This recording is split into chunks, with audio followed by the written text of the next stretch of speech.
Hi guys, so here is how you can recover your recorded video on Camtasia and also free up some space.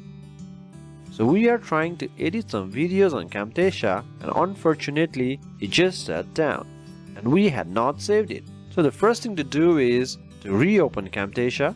In most cases, it auto-recovers the file. But in this case, the video was not recovered. So to recover it, go to my documents. I will go to this PC and click on Documents and go to Camtasia. Now check the recording of your video. Here is the latest one. Let me open it. So this is our recording. So you can save this and do your editing. Let me close this. I will not save it.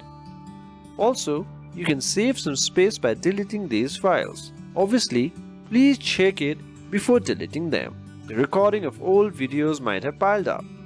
You can see only these much files are nearly 1 GB. So simply delete it and free some space.